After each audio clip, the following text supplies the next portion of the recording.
It's not acceptable to say that you are terrified about your bloods, you're terrified about what the doctor has to say, so you're going to just have a panic attack and not go.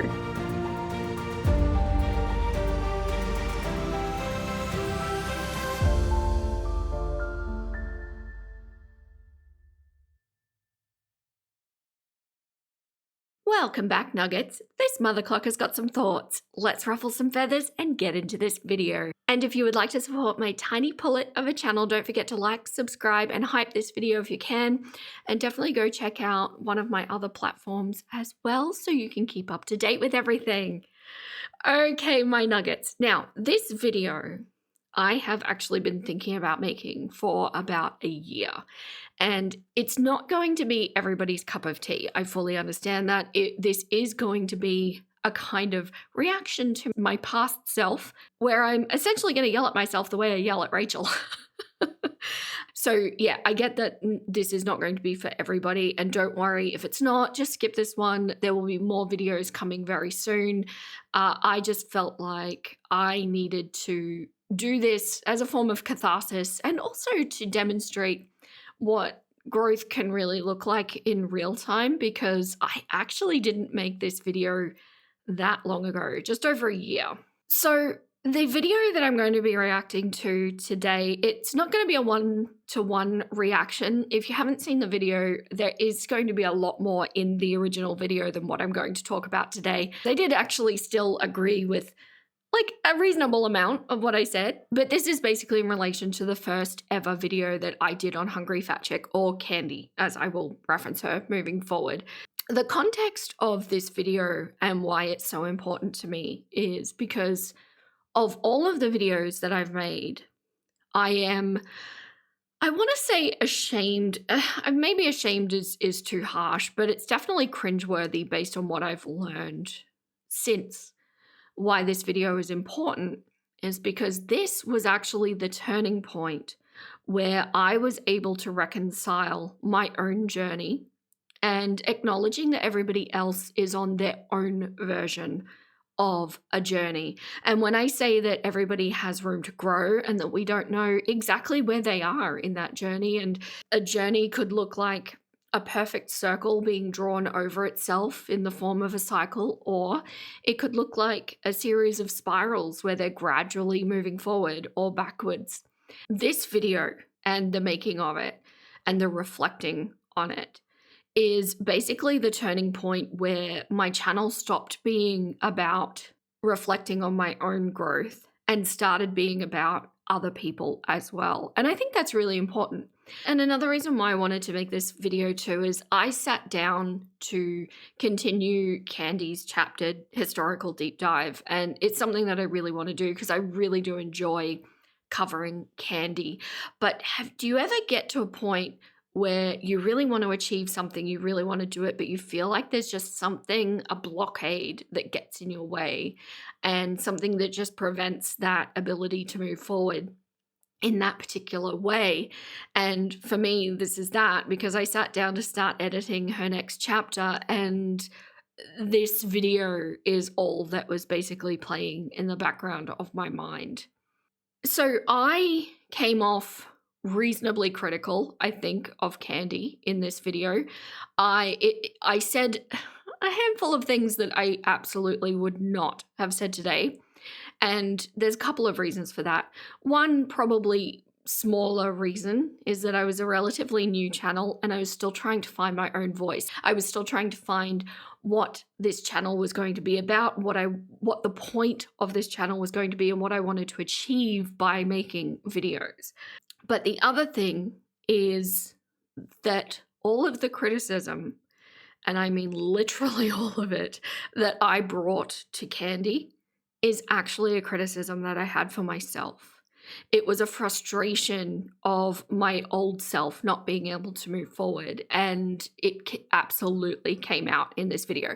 Having said all that, I'm probably making it sound far worse than it actually is, but I wanted to yell at myself, so hopefully you will all be here to enjoy the ride and just see that sometimes growth is a little bit messy, because obviously to get to this point just in the sheer making of a YouTube channel. There was growth that had happened to get to that point, but there is continual growth. I'm still growing today. I will still keep growing until the day I die, and that's the reality of it. I think that working on oneself should never be finished. So without further ado, let's get into this video, shall we? Okay, so this is going to be my first video on Hungry Fat Chick. I will be referencing her as Candy, if you all don't mind. Candy is going to be a little bit different to covering Amberlynn and Eugenia, because unlike the other two, I don't actually know that much about her.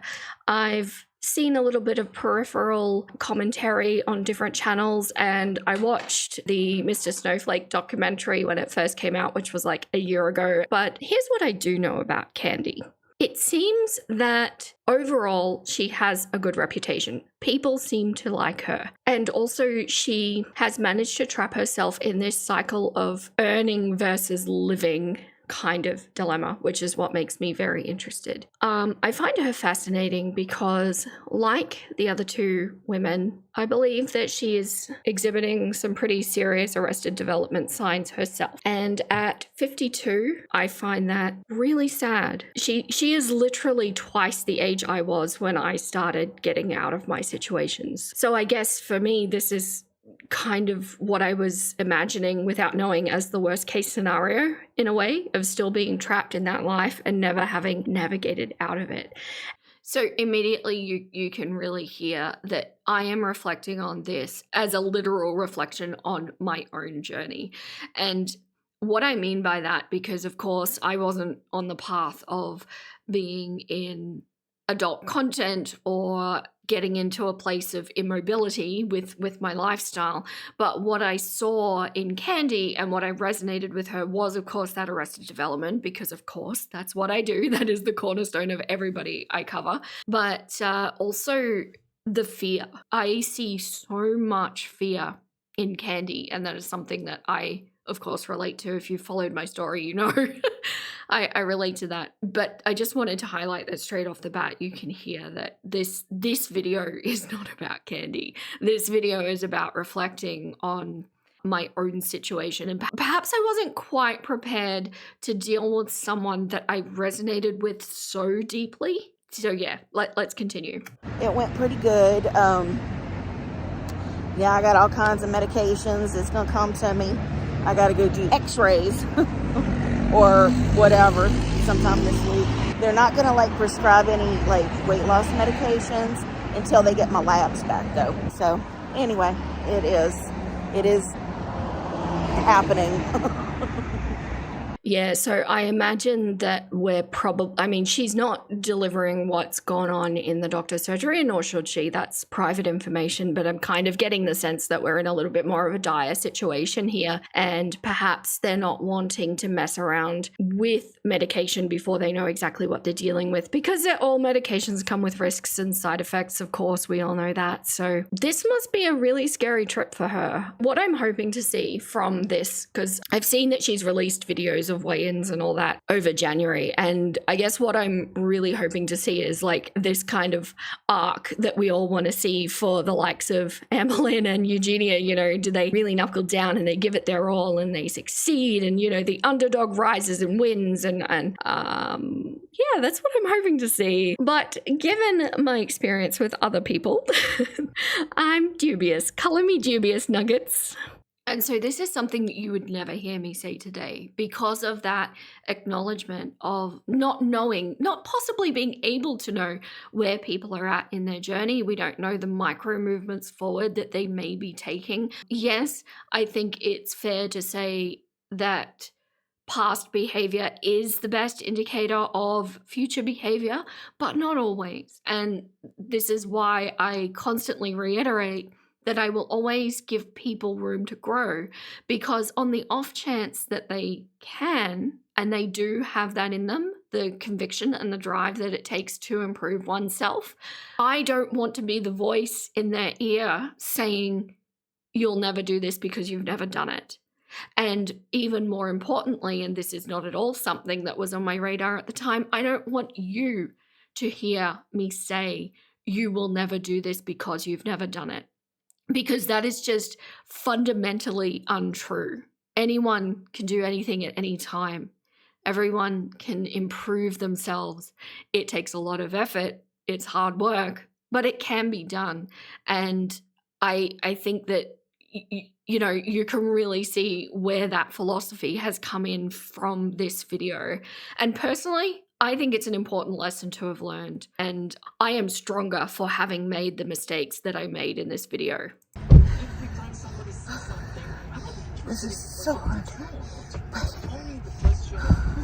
Oh my gosh. So that kind of breathing is exclusively from getting into a car. And as we can see here, she's not wearing a seatbelt. She's kind of slouched down. So it's probably a situation where she's gotten into the car in any way she can. And she's just kind of lumped there. I look at these kind of situations, like I've mentioned with Amberlynn before, where is your line? Where is your line if this is still acceptable for you in your life? Why has it not earlier than this, for example, gone, oh yeah, no, I need to change my life? Why have we managed to get this far? I can't quite put myself in the shoes of somebody whose line is potentially not even the threat of the game over scenario. What does it take? I'm not really an advocate of having to hit rock bottom. I don't think that's necessarily a thing that has to happen. But for somebody like this who's sitting there in this kind of pain, where is rock bottom if this isn't it?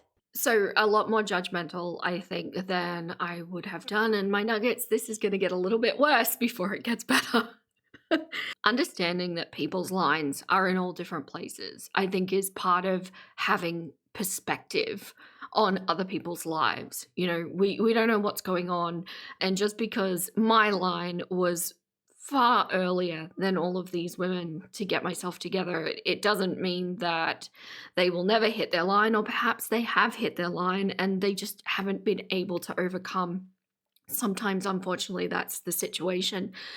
I do agree. I do stand by the statement of I don't necessarily think rock bottom needs to be hit. And something that I really want you to hear, if you're somebody that's struggling with progression in your life in any way, shape, or form, it doesn't need to be in this format, but something, don't get yourself caught into the thought process that you need to hit rock bottom in order to make meaningful change.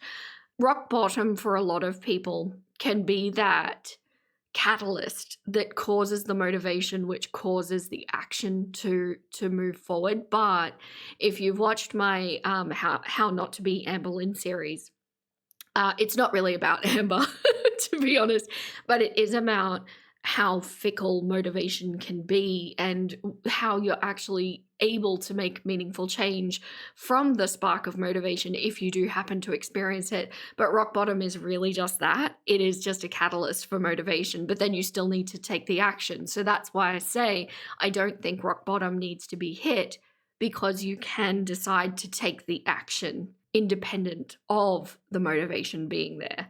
And in a lot of cases, motivation is actually the thing that follows action. So people can get caught in a trap of waiting to feel motivated, waiting to feel like they want to do something, but in actual fact, you need to start doing the thing before the motivation comes. More often than not, that's the situation. By the way, if you haven't seen that series and you are struggling with motivation in your life, you might actually find that really helpful. I go into like the dopamine science and everything and how to overcome it and what it means and what you're supposed to do with it and things like that. So yeah, it's not really about Amber. False advertising, my nuggets. So I'm back in radiology, and that's the table, and I'm pretty sure I'm too fat for it. Them's the breaks, y'all. Yeah, so we're seeing a real disconnect here. This, you go into a doctor's surgery who is set up, apparently, for people of unusual size, but yet she still doesn't fit on that equipment. So we're getting more laughter. I'm getting a sense that she does not look at things. She prefers to deny things, because this kind of nervous laughter around, oh, well, them's the breaks. I can't fit on the equipment. That's just, how the cookie crumbles. That's not the right response. I get that she's filming, but it's giving me the impression that her coping mechanism is going to be complete and utter denial. Okay, this is where I'm going to start yelling at myself. Who are you to say that that is not the right response for somebody? I feel like that should be backed up by saying, Rachel? Okay, it's not the most healthy way to deal with things. It isn't. What you're hearing here is that for anybody who's dealt with a great deal of fear, and if you've followed my journey, just for those who haven't been following it, basically, I was in an extraordinarily gaslighty and coercion-y mother-daughter relationship with my mother. And there's a lot more depth to that. But basically, in short, I was taught to fear everything. I mean, everything, even trying something new, doing basic life skills. Just, I can't express how much fear was circling around everything in my life. And this is why I say this video, I'm really taking out frustration on my past self because this is something that I used to do. So whenever you see a huge amount of fear, usually it will be accompanied by a fair whack of excuses because basically you're in a moment of extreme crisis in your brain where you just kind of need to say anything to yourself to ease it off a bit. And it's almost like a fight or flight reaction to yourself in a sense. And I think Candy's way of dealing with it, and I do agree because this was the first video I made on her. I've done a few since and I've been keeping up with her. I do think Candy has a knack for living in denial with these sorts of things. And I think that's how she deals with her fear. It's still giving into the fear, no matter what it is, whether it's avoidance, whether it's running from it. It's all giving into the fear and feeding your fear monster. If you haven't heard my fear monster theory before, I really want to do independent videos where I just do these isolated topics so that people can reference them. But in short, I will make it brief. If you imagine that your fear takes on the shape of a monster and it gets fed every time you give into a fear, every time you run away from a fear, every time you avoid a fear, rather than tackling it head on, every time you do that, you feed it and it gets a little bit bigger and a little bit bigger every time. And every time it gets a little bit bigger, it gets a little bit stronger and a little bit louder. And so next time there's a fear, your fear monster is there just that little bit bigger and stronger.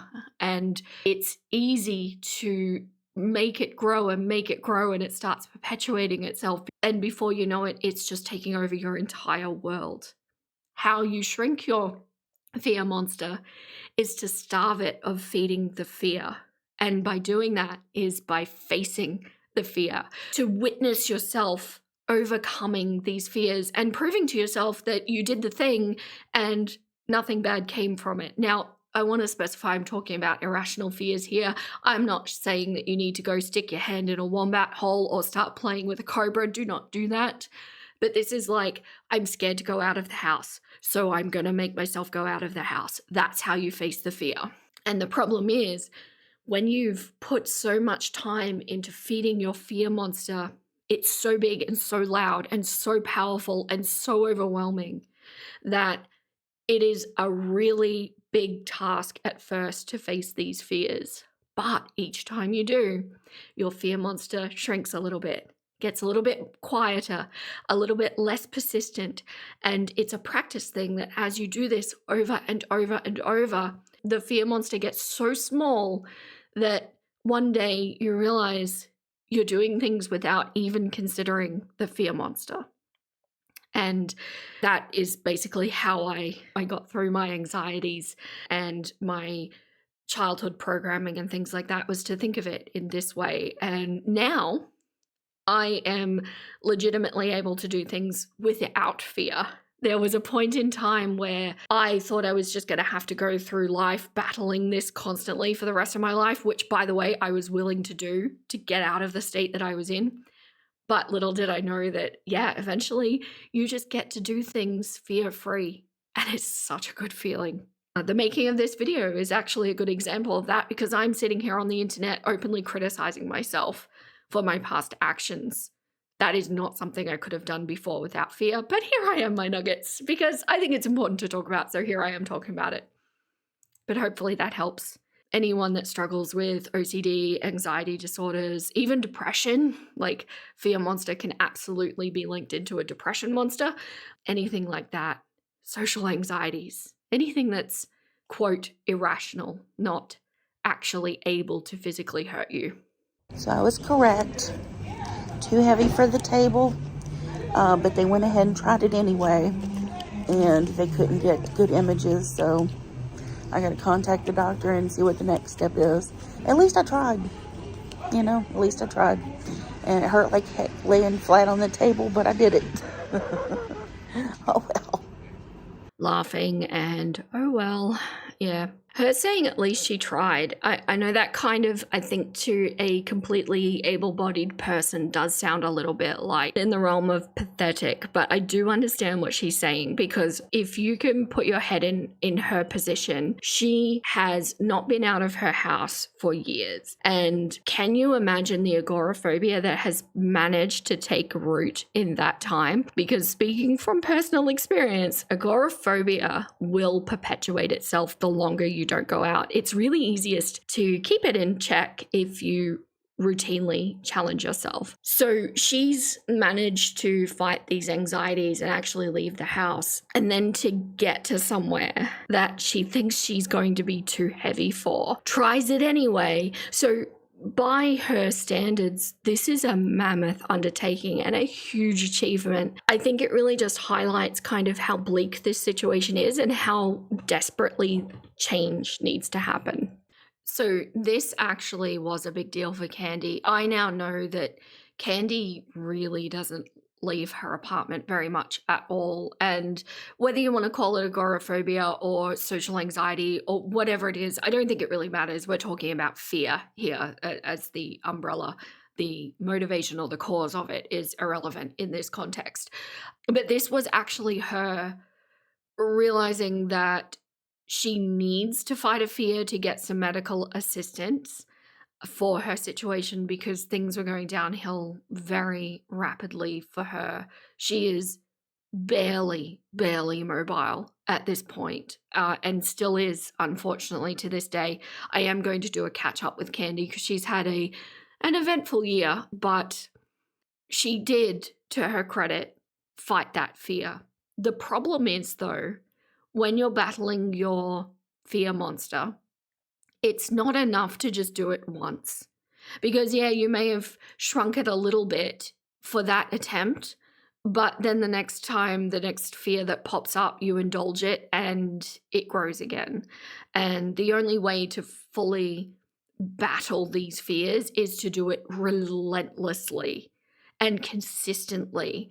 And it's super uncomfortable, and everything in your body, because this is not what you've practiced giving into the fear. Everything in your body screams at you saying, no, this is wrong, this is scary, I can't handle this. But the reality is that's just the fear monster trying to save its own life. That's the reality. You don't want that to happen. You want to get rid of the fear monster because the fear monster is not serving you. It's not serving your life. It's not building you up or emboldening you. It is dragging you down and smothering you. I got to the point where I knew that there's a little feeling, just a little feeling. I don't know if you know what I'm talking about, but it might be a split-second thought or a feeling. In my case, it's in my tummy. There's just a sinking feeling of fear. And I know that as soon as that programming hits, I can feel that feeling. And so now I've conditioned myself to go, oh, I can feel that feeling. Okay, well, now I have to do the thing. Damn it. And the last time that happened, because it doesn't happen very much for me anymore, which I am so grateful for. You can get to that point, by the way. But the last time that happened was my my parody video that I did, the Emmeline Pretty Proud for a Lol Cow. And I had that sinking feeling, and then I realized, oh, now I have to do it. Whether I want to or not, I have to fight that fear. It just has to be a thing. And I did it. It's great. You all loved it. And if anyone criticizes it, Who the clock cares? It doesn't affect me. So yeah, it's important to consistently fight those fears and fight them until. Be willing to fight them for the rest of your life if that's what it takes. But I'm telling you, my nuggets, you won't have to. Hey y'all, welcome to a quick vlog. Here is the breakfast casserole that I made. Breakfast casserole. Okay, so are we losing weight or aren't we? Thawed diced hash browns, shredded cheese, breakfast sausage with onions and peppers, garlic powder, onion powder, salt and pepper, another layer of cheese. Okay, so this is just carb on fats on sodium. Okay, so for everything that we've just seen, and this woman is in such a dire situation, it always shocks me when decisions are made like this. Why would that shock you, Vera? Okay, so this is me coming from my exercise science background. I did a little bit of nutrition in that, and I do understand the concept of this. I don't know why the cluck I would have said something like that, because I know full well why decisions are made like that. And this is why I say I was still trying to find my own voice. I was trying to work out what I wanted to do with this channel. This video solidified exactly what that was, which is great moving forward. But I hate that this is on video.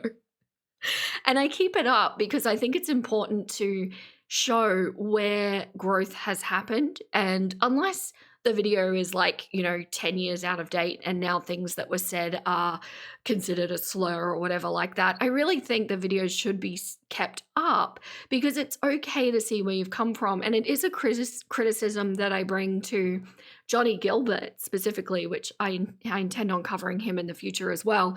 But he is the absolute king of deleting his past videos because he can't handle himself. He can't handle his past self. He experiences so much personal cringe from it that he physically cannot handle having them up. But what I have to say about that is it's a good thing to look back on your past and cringe because that implies growth. If you're able to look back and see absolutely nothing problematic at all, well, I'm sure that there might be somebody in the population that is able to genuinely do that. I'm going to say for the bulk of us, that means that there has been no growth, and that might be problematic depending on where we're coming from. And what I really wish I had have said here was, it's the what do you want more, right? Candy is, and I can confirm, barely mobile. Like, she can barely stand up enough to weigh herself. It's a really bad situation for her, and she's getting older. She's in her 50s. It's a tricky situation. But what I wish I had have said was having the conversation of what do you want more? Do you want to stay comfortable in your fears and in your lifestyle that you've put a whole lot of practice into being comfortable, or do you want to improve your life? And sometimes we have to sit there daily or hourly or maybe even more frequently than that and ask ourselves, what do we want more?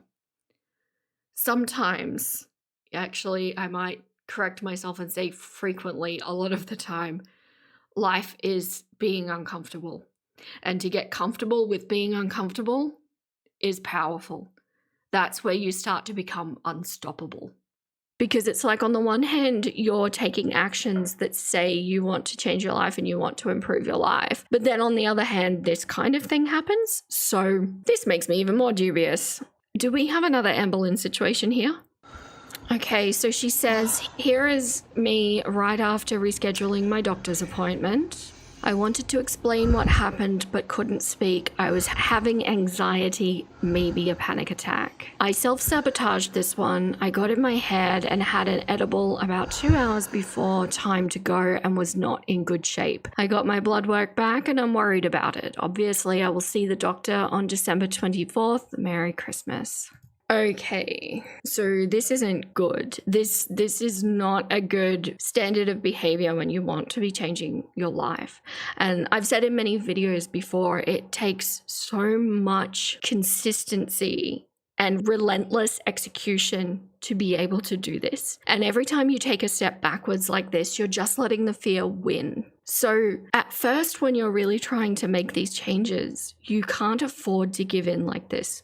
because you don't want to give it anything. And while I don't want to send the message that you have to be perfect, it's so not about perfection. And in fact, embrace imperfection. But it's not acceptable to say that you are terrified about your bloods and you're terrified about what the doctor has to say, so you're going to just have a panic attack and not go.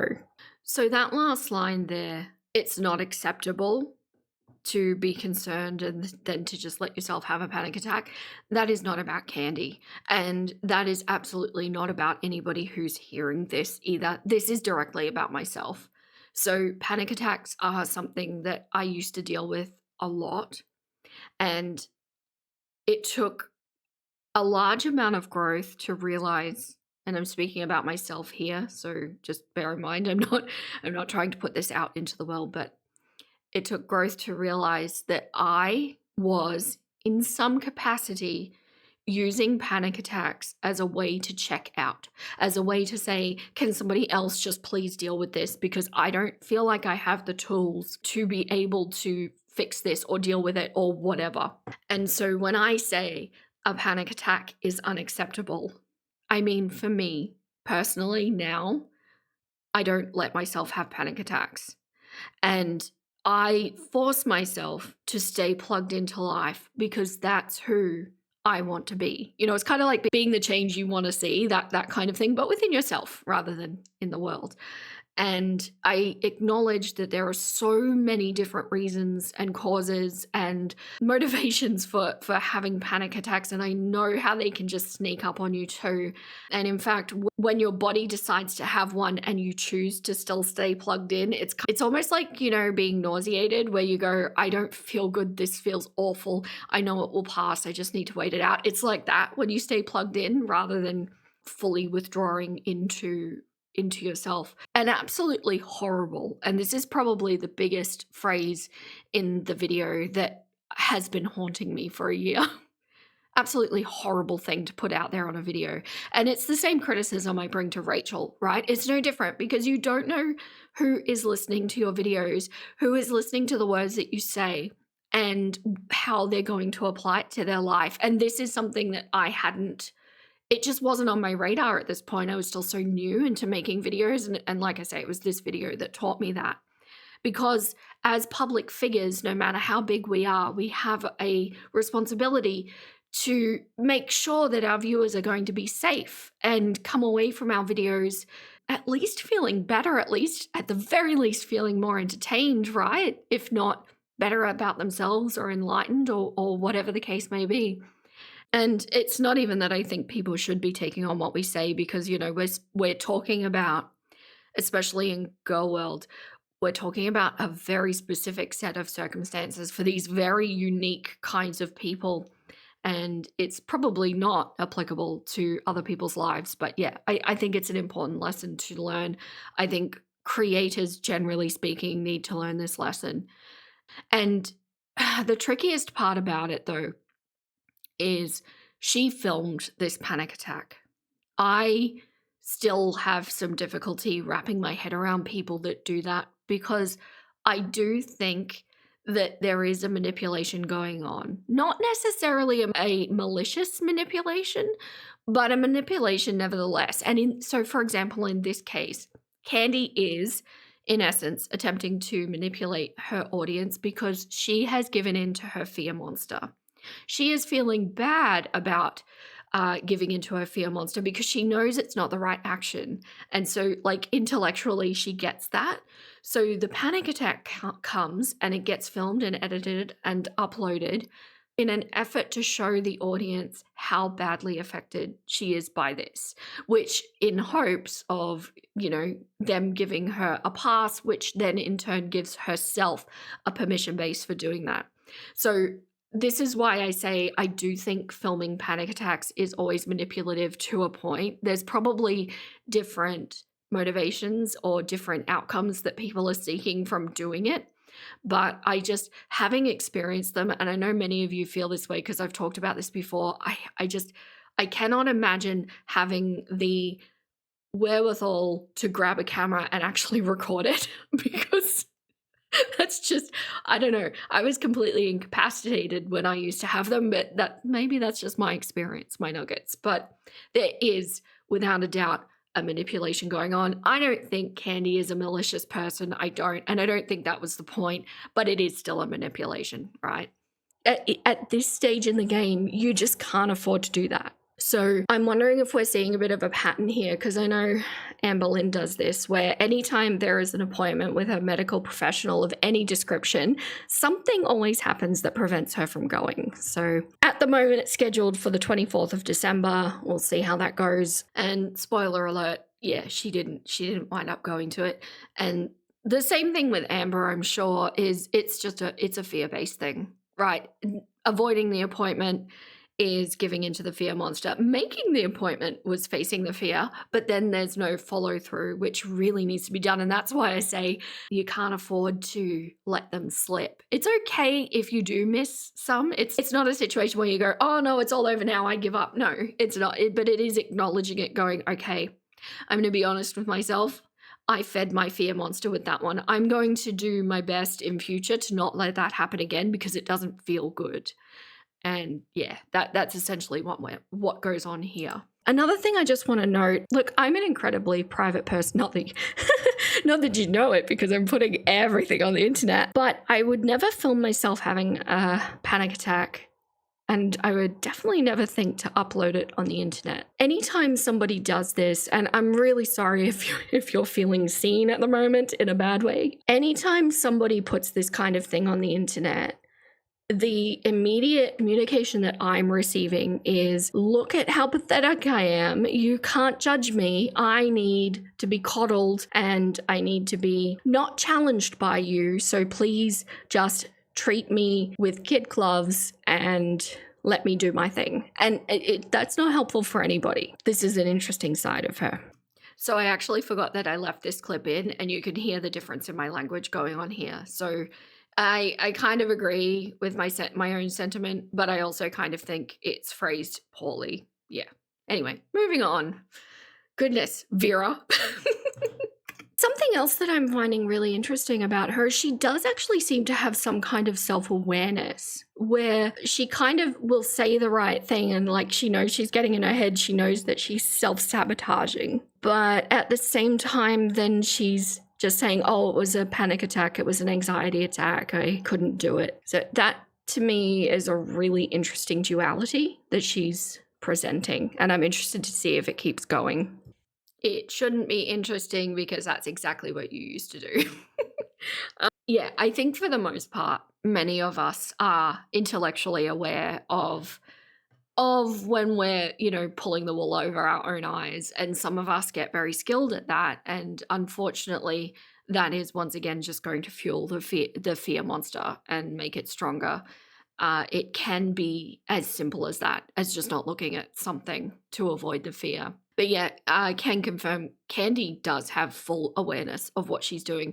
She knows what she should be doing. She knows what she needs to be doing, but she chooses her own comfort zone every single time, almost relentlessly, actually. And when I say, you may have heard me talk about in the past that everything is a practiced skill. Very few things we are born into this world being able to do. Very, very few things. And in fact, most of them are just reflexes that our body has within our nervous system as survival mechanisms. But when you think about every action that you do is a practiced skill. So for example, being able to consume the amounts that some of these girls consume is a practice skill, because if you take any sort of normie off the footpath and ask them to consume that kind of thing, it would actually make them quite ill because they've had to train their body to be able to do it. Learning how to pull the wool over your own eyes is also a practice skill. And the thing is with Candy, and absolutely my past self as well, and maybe some of you listening, there has been years, decades put into practicing how to be anxious, where the opposite of that has not been trained into the brain of how to not be anxious. And just as you got yourself there, you can get yourself out of it. You absolutely can. Now, sometimes that is going to require some medical assistance, like in the form of medication or things like that. But once that is managed, and once we get to the actual behavioral side of things, it is, I mean it, just a practice skill. And all you need to do to begin is to just start practicing and acknowledge that you're not going to get it perfect straight out of the gate. But the more you practice, the easier it becomes. And over time, you'll look back and you won't be able to recognize yourself. It's phenomenal. I recommend it. If you're sitting here going, oh, that sounds like me, start practicing. Start practicing the direction that you want to see yourself going in. It's hard at first. It's worth the battle. Okay, now I'm gonna get up and do this again. Let's see, and I've got red filling for me. Ouchie. I see, I can't even stand up straight. Come on. Come on. Oh my goodness. Okay, so this is one step away from bedbound, right? This is barely mobile. And please don't mistake me, I'm not casting shade over anybody who's differently abled in any way. I think there's a difference between having a situation be put upon your body compared to something that you've actively done to your body. But where is this woman's line? We're already seeing missed doctor's appointments. We're seeing delusion over a weight not being too bad. And we're seeing her barely being able to walk and not even able to stand up straight. What will it take for her? See, here's the difference in my perspective from this video to what I've learned today. When I talk about, sorry, Tay-Tay says hello. When you think about the spiral gradually moving forward, it might be just slightly overlapping itself, but there is a subtle movement forwards. And to the outside viewer, somebody cycling around and around in circles can look very frustrating, and it can look like nothing is happening. But you would have to be in that person's mind to know whether things are gradually moving forward or whether they're stagnating or whether they're moving backwards, right? And the thing that I had not reconciled in this video was that the visual I had, because I'm a very visual person. Sorry for all of my aphantasia nuggets who have no clue what I'm talking about here. The visual that I had was that progress was just a straight line moving up or down. So in the sense of where I say, where is this woman's line? Well, it's kind of useless to speculate that, because we don't know if she is descending or if she is ascending. And in fact, I don't think there is a descent or an ascent, but a spiral, if that makes sense. I will try and put little visuals up on the screen to show you what I mean. But this was just such an important video to make that really reconciled that for me. And especially having been someone in the past who has gone around and around and around in like Amber Lynn's phase, right? I had my own cycle of things, and I think a lot of people do, especially when you're trying to do something, but then that fear pulls you backwards. It's not linear. So hopefully that made sense, but I think you can really see the massive difference in how I'm viewing things now compared to how I did when I made this video.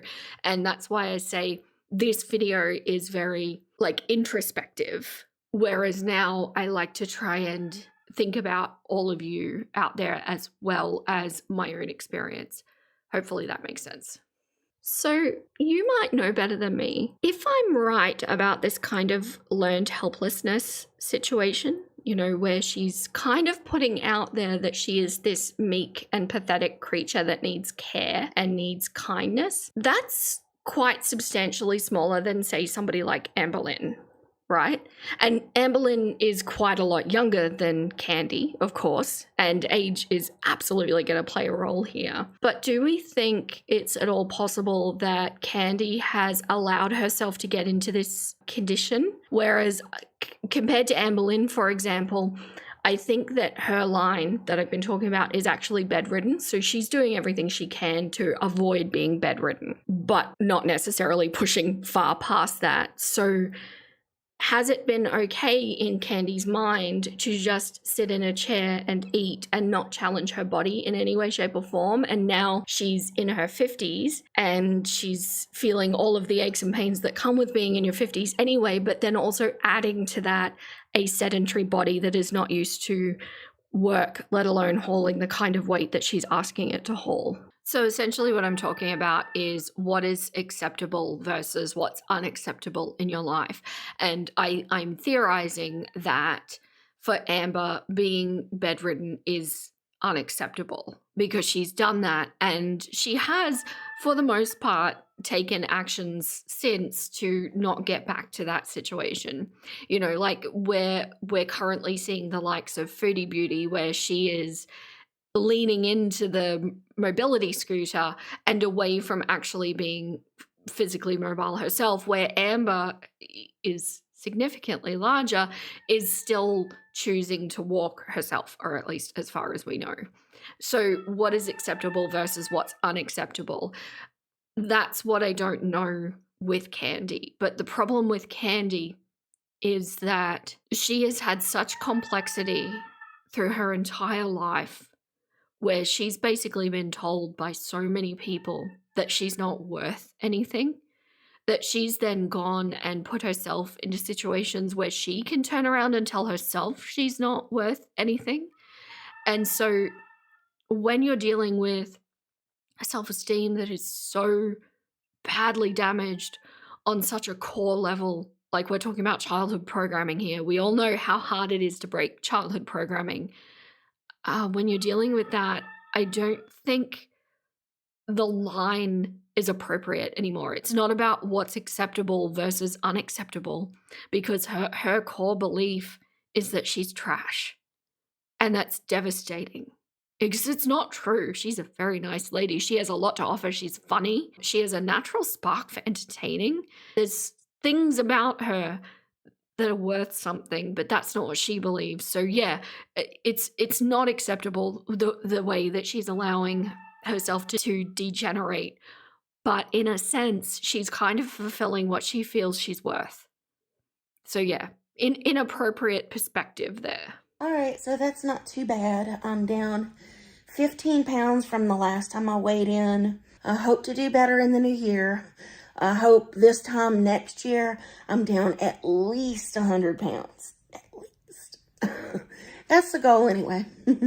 So just a really brief update here about what did happen in that year. So in August of 2025, she actually made the call to stop doing public weigh-ins. She was actually heading in the right direction, like not as much as she was hoping, but it was still in the right direction. And it was while still doing all of her YouTube content as well, which I think would be incredibly difficult, if not near impossible to balance. I don't know how she managed it. She's definitely playing her life on hard mode for sure. Like there are things that could be done to make this process easier, but you know, that's Candy.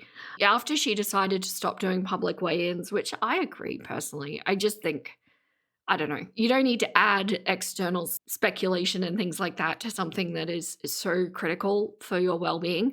But she did make an announcement that she was going to come back at the beginning of 2026 and resume everything. But then all of the demonetization started happening in Girl World, and she very smartly and remained unaffected, got rid of all of that kind of content that could be seen to be glorifying the lifestyle. So she didn't wind up coming back. And I think that was a good call for her to make based on how the platform's moving. So yeah, little update there. I will do more of an update, and I will resume covering her as well. So don't worry about that. You won't miss out. Come on. 412.2 pounds. We're 12.2. Okay, well, that's a little confusing. Maybe it's the swelling. So I'm up this week. Weird.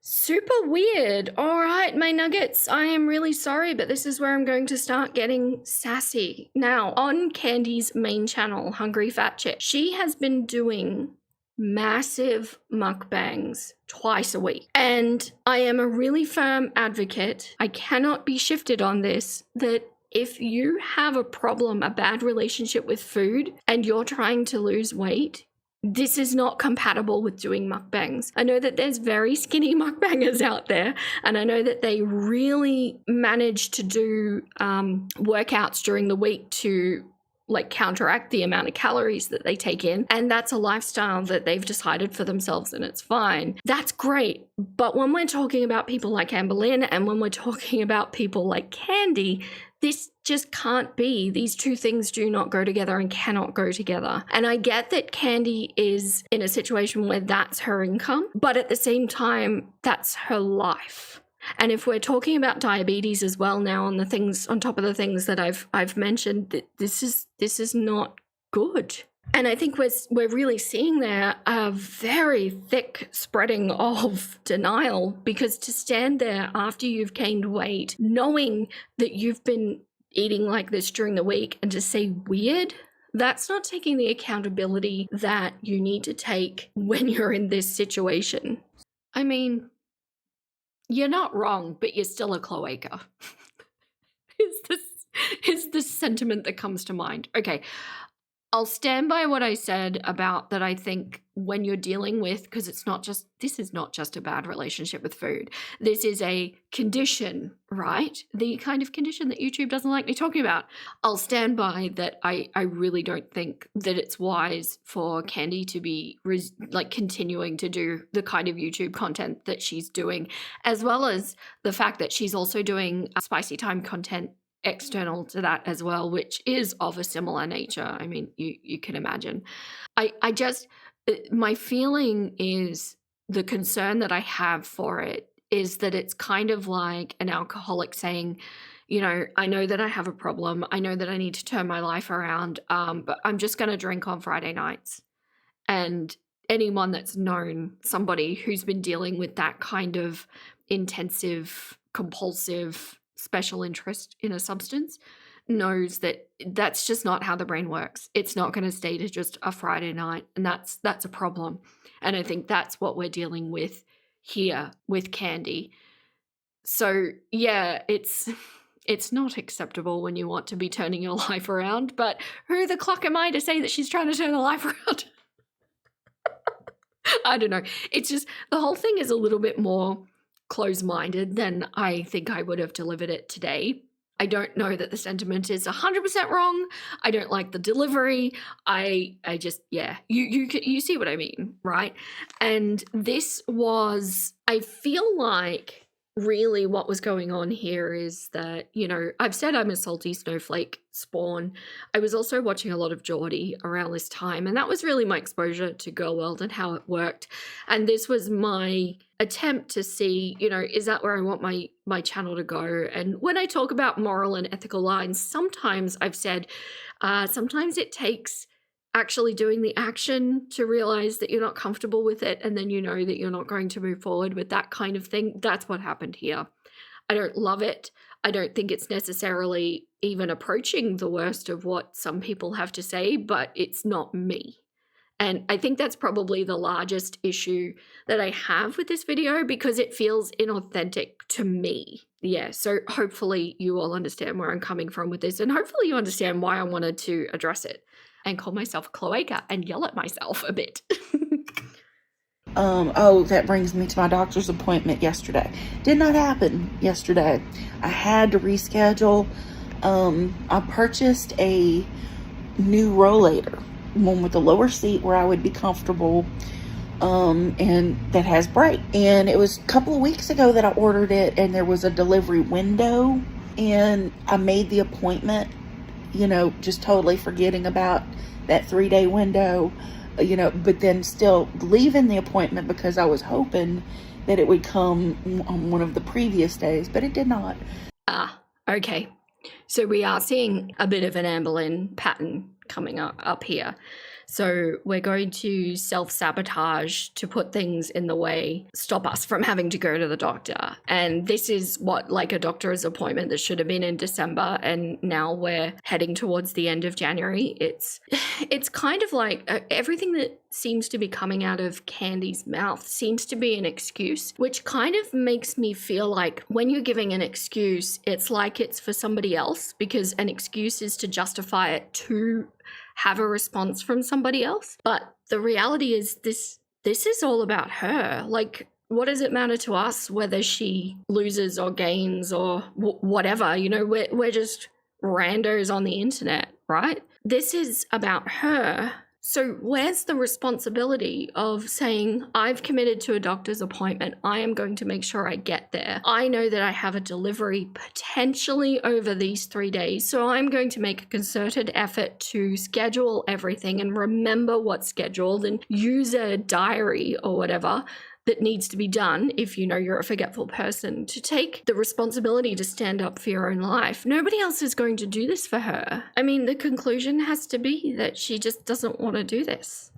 Yep, fully just seething at my past self there, because I used to do the same sort of thing, right? When you know that you're about to have to face a fear and you have made the decision, or that you realize or feel that you can't deal with it in whatever way, then you start looking for things that can happen that make it not your fault, that make it not like the onus isn't on you, that you failed or that you gave into the fear, almost like you're trying to trick yourself into thinking that you didn't feed the fear monster when you did. In essence, is what she's talking about. I used to do that all the time. In fact, my entire life was doing that. And I am noticing, or I have noticed a pattern in this video, that I am harshest with her when she's done actions that I have had to overcome. And the reality is, you know, I don't know if any of you have gone through something like this. When you've just made a change from something, it's very easy to look back and feel frustrated with your old self, or hate your old self, or be embarrassed, or be angry, or whatever the particular emotion is that comes up with it. And it's not until more growth happens or time has gone on where you get to settle within yourself a lot better, that you look back and you go, well, you know what? I'm not delighted with who I was at that time, but I'm able to acknowledge that but for that person, I wouldn't be who I am today. And I think that is a really powerful thing to be able to acknowledge. And even though the vast amount of my growth had happened prior to even creating this channel, you can see a great deal of growth has continued to happen while I've had it. And something that I've been able to do, and if you've been following me for long enough, or if you've watched enough of my videos, you'll probably know what I'm talking about here, is I used to find it very, very difficult to talk about my adult self who has done shitty things. I was very comfortable talking about my childhood and my teenagehood and all of that, but when it comes closer to the current age that I am now, it was just a very, very difficult thing to talk about, and, you know, put myself in a light where I would not look the best and things like that. And something that actually all of you have helped me with, this is a back and forth kind of help situation, my nuggets, is that you've given me that safe space to talk about the unflattering things that I've done and have overcome, in a sense where you've enabled me to be vulnerable in that way. And this video, I hadn't been able to do that yet. In fact, I'm fairly sure that at the time this video was made, I hadn't yet talked about any of my more recent, you know, my adult self stuff. I'm pretty sure. I think that came a bit later. So yeah, there's a massive shift there in who I am now compared to who I was when I made that video. Thanks to all of you. I'm gonna see my therapist again in 2 weeks. There's a lot I have to unpack that I just don't. I don't think about a lot of things. I spend a lot of time like dissociating and, you know, just vegetating and trying not to think about my trauma. Okay. So she is aware that she does this. So that makes it even more critical, when you're taking responsibility for your own life as a grown adult, you sometimes have to accommodate for your own little quirks and neurodivergent kind of situations. If you know that you do this, if you know that about yourself and you have that kind of self-awareness, it has to be taken into account. And she's actively saying, I don't think about a lot of things. I spend a lot of time disassociating, so I don't have to think about things. So what I'm hearing really is a 52-year-old woman who is still in pain from her past trauma. I'm not sure at what stage of life that trauma has been had, but it sounds distant past the way she's talking about it. And she has not addressed it. She hasn't dealt with it. She's just kind of, it sounds like, used food to zone out and to not focus on anything and just release that immediate dopamine and, the feel-good hormones that come from eating the sorts of foods that she's eating, which is kind of self-medicating, but it's kind of like a Band-Aid on a giant slash, if you know what I mean. Like you need stitches, but you're just using a Band-Aid. And once again, I think this really comes back to taking responsibility, that if you have something that is affecting your life so critically as this is, it is your responsibility to take the steps that you need to whether that's therapy, whether that's some medical help, whether that's changing your lifestyle or just learning coping mechanisms. And I'm really seeing that arrested development with her, that I don't think she knows how to manage her feelings, because I think she's always just turned to food. So she doesn't have these coping mechanisms in her life. And so her emotions are just running rampant like this. Yeah, so all of this is accurate, and I just wanted to leave this in here because if you haven't seen my chapter 1 and 2 for Candy, I actually go into this kind of trauma that she's experienced. I didn't know the extent of it or the age of it or anything like that when I made this video, but I can tell you it started early and it was severe and it was sustained. And it's kind of no wonder that she's wound up where she's wound up. I wish that she had have had a supportive or positive influence in her life, because I think Candy could have had so much more to offer this world. But yeah, if you haven't seen those videos and you're interested, I am going to be continuing the series as well. But it really, especially chapter 1, I think, fully goes into her childhood trauma. It's very, very sad. It's a hard watch. But it's not done at all in this tone of this video. If that makes you uncomfortable at all, don't worry. This is the only video like this I did. I was trying something, my nuggets. What could I say? Mistakes were made. Anyway, I gotta figure it out. And today is a mukbang day, so I'm gonna just get whatever, and I'm not even gonna care. Okay, but see, it's not good. And okay, oh, sorry, nuggets. Let me think. I'm struggling to see why this woman has such a good reputation, because I don't think she's any different to any of the other lol cows. I don't know. I could be way off base there. Maybe I'm sure she's a lovely woman, but yeah, you're way off base there. Fully off base. And it's interesting now that I don't know that I regard any of them as, quote, just another lol cow. I am not actually sure that that's how I saw them then either. I see the individuals for the individuals. So what the cluck are you talking about? I don't, no, yuck. I just keep coming back to, you're an adult. As an adult, you want to do something to change your life. Or you say you want to, but your actions say you don't want to. And so now you're saying, I'm just going to eat whatever. Okay, so that's me being very uncomfortably like Rachel in that statement. Oh, the humiliation. The humiliation. Oh my gosh. Okay, so that is me putting my own standard for myself on somebody else. No. That's naughty. And this is why I say this video wasn't about anybody else. It wasn't about Candy. It was about me. This is not right. I do hold that standard for myself. I've practiced very hard and for a very long time to make that the standard for myself. I'm not going to turn around and hold that for anybody else. I don't hold it for you. Anybody who's listening, I don't hold it for Candy. I will be here to support and encourage and hope that that becomes people's standards, because I think Candy could benefit so greatly from conquering her fears and getting a hold of her arrested development and her past trauma. But I'm not going to put my standard on her. It's inappropriate, and it does not represent how I feel.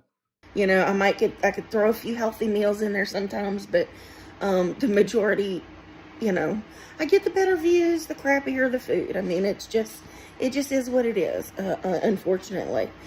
Okay, so I actually wanted to have a look at that. She says that her healthier meals do not get as many views as the, bad takeaway meals. That is kind of true, but it's kind of not true as well. Some of her trashy meals don't do well either, but she does have some healthier meals on there that are also not doing well. But to say that, oh, well, the only option then is to eat rubbish food so that I get the views is the only solution, well, it's not, because if she's aiming to do 2 videos a week and she wants to get a certain amount of views to get a certain income, well, why not do all healthy meals but do them like every day or twice a day? You're increasing the workload, but you are counteracting the loss of views, and you're not sacrificing your life, and you can build up your community to get support to encourage you with what you're doing. And while I'm sure that some of her eccentric interest viewers will fall away because they're not interested in that content, she will build new viewers and new supporters that will watch this new style of content. But the problem with Candy is that repeatedly now we're seeing that she's never really giving anything a chance to take hold. You need to let the algorithm pick it up. You need to let your community get used to what you're doing, and she's not willing to give it that kind of time. Yeah, so after this video, I actually went deeper into that, and some of her healthier stuff absolutely does do well, but she's telling herself a lie that repeatedly, that she says her McDonald's content always does really good numbers, but I've actually proven time and time and time again that that's just absolutely not true. Sometimes it does, sometimes it doesn't. And I think what we're looking at here are those, those little insidious lies that we tell ourselves, that something needs to be a certain way, or we need to act a certain way, or this has to happen in order for that to happen. And it's those little problems that you really need to kind of step outside the box and get a little bit creative and a little bit curious as to how you can have alternate ways to meet the problem. So for Candy, she has gotten herself into a situation where she's not physically well enough to do any other sort of job. And so she is telling herself that she needs to do this kind of content on YouTube and adult spicy time content in order to pay bills. That is one way of doing it, but in reality, like I just went through, and I could probably rattle off a whole bunch of others, I have so many ideas. Like there's so many things she could do that are alternates to this, but because she's telling herself this lie and she's believing it and buying into it, because this lie also supports the fear monster and it also supports her comfort zone, she wants to perpetuate that rather than step out and do something else, because something else is going to be uncomfortable. And that's why I say there's power in being comfortable with being uncomfortable, because that's where you really start to get shit done. That's my main source of income right there. So I have to do what I have to do to get the views and get the, engagement and all that stuff that I have to do. So, I'm trying to have a balance here, and it's not balancing very well, obviously. And I'm laughing because it's like, what else can I do? I mean, I can't just quit. I can't just take a year or 2 years off of YouTube. I'm sorry, I'm just sitting here listening to her rattle off all of those excuses and all of those things that are not at all factually accurate, and I'm just listening to the breathing between every single set of words. This is what she's chosen, guys. This is hands down, this is the life she's chosen, and I think she's going to ride it to the end. What I would like to see her do is to stand up and take responsibility that that's exactly what she's decided. Once again, it's not wrong, is it? It's just poorly delivered. So can't just take a couple of years off. At the time, Nick Avocado was taking time off, and I think that's what she's referencing there. So that's another kind of lie that she's telling herself to reinforce the other lie, because, oh, well, I need time to take away from YouTube to get my life in order, but I can't afford that because I need to pay the bills. And how I pay the bills is, see how it's cyclic? And this is the trap that she's caught herself in. But the only criticism that I bring there is that she's not challenging herself to be uncomfortable. I think she'd be surprised what she could achieve at this point.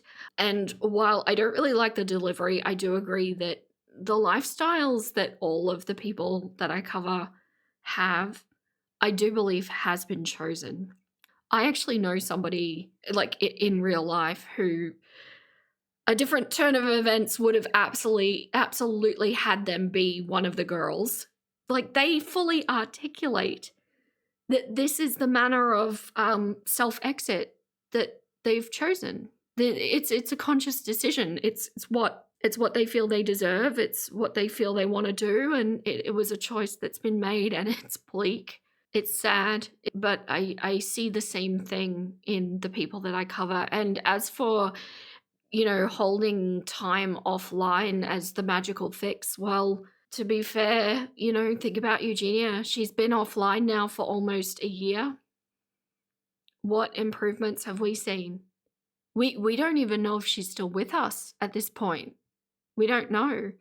The glimpses that we have seen have proven that there was no progress up to that point. So I don't know that being offline is necessarily the magical secret either. It's action. It's all action. That's all it always comes down to, is the action, the practicing the new skill. It's frustrating. It's very frustrating because the majority of the week I actually thought I was doing good. I mean, it's just like, what we're seeing from Candy here is just pretty much her just throwing her hands up going, I just don't know. I thought I was trying. I don't know. And considering where we started at the beginning of this video with the sadness and the sickness that we were seeing, I just don't think that's good enough. Oh, I hate the language. I hate it so much, my nuggets. So this is actually quite interesting because I, at the time of making this video, hadn't yet done Amber's How Not to Be Amber Lynn, where I analysed her cycle. And it's interesting because, well, I think many of us wind up on that cycle, except for phase 4. I think that tends to be a little bit different. That seems to be quite unique to Amber's situation with her community. But phases 1 through 3, I think many of us have found ourselves in. And I think we can absolutely see this of Candy here as well. This here, I suppose, would be phase 2. That would be right. Yes, all of the denial, we're just not going to look at it. We're maybe even phase 3, maybe moving between them. But yeah, it's interesting to look at. So the next iteration will be her coming back around to feeling motivated again into phase 1, which is the phase that should be where everything just, do the clucking thing. If you're managing your feel-good chemicals in your brain correctly and taking action, that should be where it happens. Seriously, if you haven't watched that series, I recommend watching it, especially if you're struggling with getting shit done. I really, go into it. Sorry to name drop myself. Oh, I'm all kinds of Rachel. Yucky, yucky, yucky. This is not at all the way that I thought this video was going to go. I thought I was going to start, with a person who is liked in the community, and I thought that was going to be really different to Amber Lynn. But I'm really seeing a great deal of parallels to Amber Lynn, although the biggest difference, though, is that Candy actually does seem to have some level of self-awareness, but chooses to be blind to it. She chooses when to turn it on and when to turn it off. And I think that is going to be ultimately fatal for her. So I think Amber has that self-awareness too. I don't know if Eugenia does. She never talks about that kind of thing. Foodie as well has that kind of self-awareness. I don't think that's unusual. And I do think for the most part, we all intellectually know what we should be doing and what's good for us and that kind of thing. So I don't think that's a stretch. I don't think that's some sort of hot take or, wild discovery that happened there. But really, all we're seeing is somebody who's struggling, who is caught on the cycle and maybe doesn't either have the tools to break out of it or doesn't have enough self-belief or self-esteem to fight to get out of it.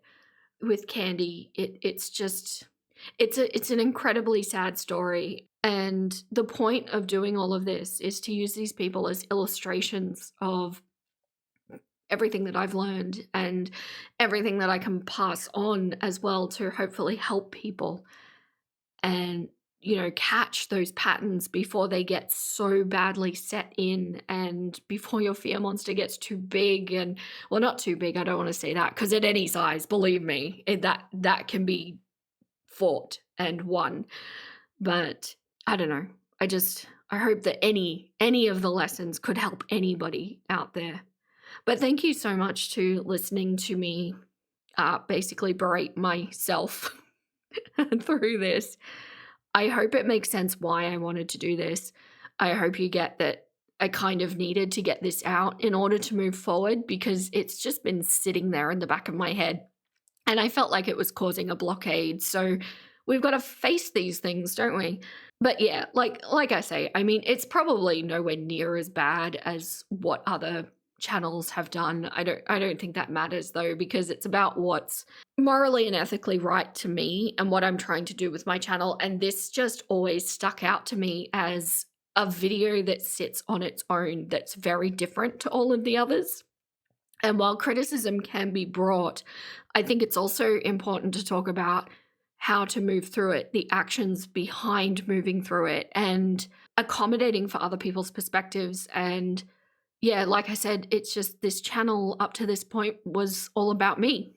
And after this video, after reflecting on it, it became all about you. If you're still here listening to me, thank you so much. I appreciate you all. And an extra big thank you to all of my cluckers as well. You truly make my world go round. Now, there are some things about to start happening. I am about to start doing cluckers only, so members only live streams. They will definitely be on the Discord that you all have access to if you're a clucker, but I'm going to try and do it on YouTube as well. I don't know how that's going to go because we're talking about copyright content. It might just be that I don't leave them up and that I store them in a Google Drive that you can access for a couple of weeks and things like that. I don't know. We're going to see how it goes, but I'm looking to start that next week. So keep your eyes out because this mother clucker is about to shake things up a little bit in the live stream space. But seriously, thank you. Thank you so much. But for now, that is all the clocks I have left to give. Stay golden, my little nuggets, and I'll catch you next time. Hey! Hey! I'm gonna go watch another video. Let's go!